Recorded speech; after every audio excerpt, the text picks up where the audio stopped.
Olá! Na aula anterior foi possível compreender um pouco mais sobre as consequências do pecado original no coração do homem. O pecado trouxe a concupiscência para o coração humano e a relação original de amor e doação tornou-se ameaçada pela concupiscência ou luxúria. Esta consiste em ver a outra pessoa como objeto de obtenção de prazer e não como pessoa integral, digna de ser amada. Surge nesse contexto a vergonha, tanto como atestado da existência da luxúria, como meio de proteção contra esse olhar luxurioso ou concupiscente. Nesta aula veremos ainda algumas consequências da concupiscência no coração humano. Como nós, seres humanos, tentamos lidar com ela? O que tentamos fazer para conviver nesse estado decaído? Que erros podem ser cometidos? Em seguida, veremos como Cristo veio nos trazer a redenção do corpo, obtida por meio da pureza no coração, que pode ser alcançada através de uma vida segundo o Espírito Santo. Existem meios concretos através dos quais podemos alcançar a pureza de coração, que nos permitem fazer o verdadeiro amor, superar e vencer a concupiscência em nossos corações. Isso é importante, pois viver o amor verdadeiro é o nosso desejo mais profundo. Seremos felizes vivendo o amor. Acompanhe comigo na tela uma frase que explica muito bem sobre a vivência do amor. O homem não pode viver sem amor. Ele permanece para si próprio um ser incompreensível e sua vida é destituída de sentido se não lhe for revelado o amor. Se ele não se encontra com o amor, se não o experimenta e se não o torna algo seu próprio, se nele não participa vivamente. João Paulo II.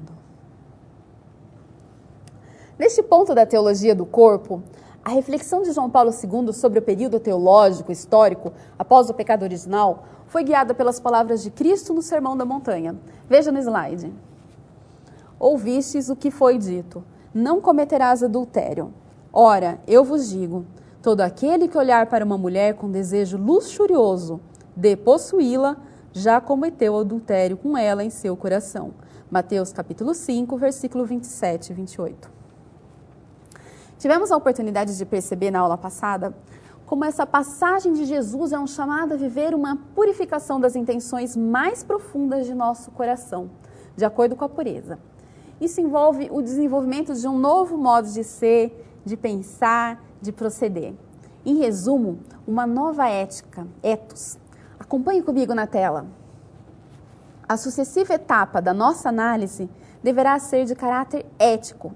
O Sermão da Montanha, e em particular a passagem que escolhemos como centro das nossas análises, faz parte da proclamação do novo ethos, o ethos do Evangelho, TDC 34. Nesse ponto, é possível refletir sobre como deve agir a pessoa que deseja seguir esse chamado de Cristo no sentido de tornar o coração mais puro. Veja na tela. Surge uma questão mais prática. Como alguém que aceita as palavras de Cristo no Sermão da Montanha pode e deve agir? TDC 44.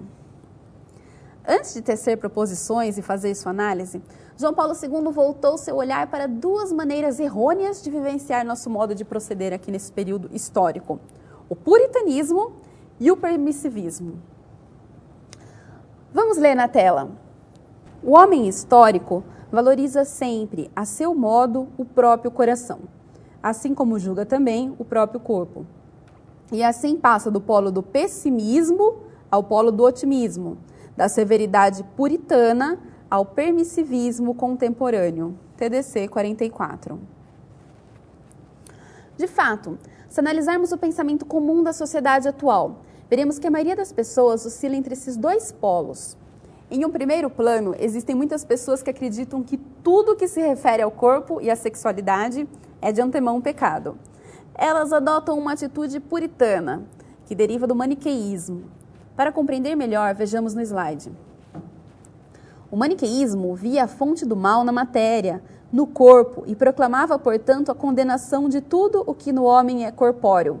E como no homem a corporeidade se manifesta, acima de tudo, através do sexo, a condenação era estendida ao matrimônio e à convivência conjugal, e a todas as outras esferas do ser e do atuar, em que se exprime a corporeidade. TDC 44. Infelizmente, muitas pessoas interpretam o próprio evangelho de modo puritano ou maniqueísta, como se Jesus condenasse o corpo. Mas isso não é verdade. Existe uma exigência severa de buscar sempre a pureza, mas isso não significa que o corpo e o sexo sejam sempre pecaminosos. Veja comigo na tela.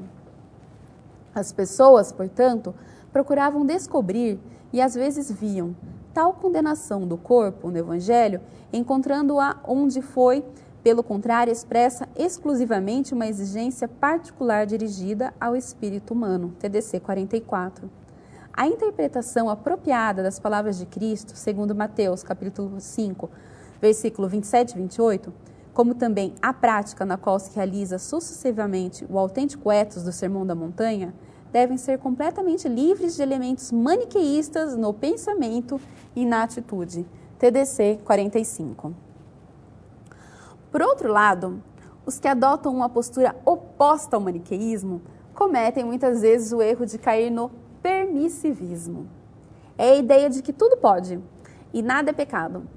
É também a ideia de que é impossível o coração humano viver a pureza, de que o coração humano vai ser sempre manchado, vai sempre ser pecaminoso, vai sempre estar sob suspeita. Essa posição também está errada e não leva a vida no espírito.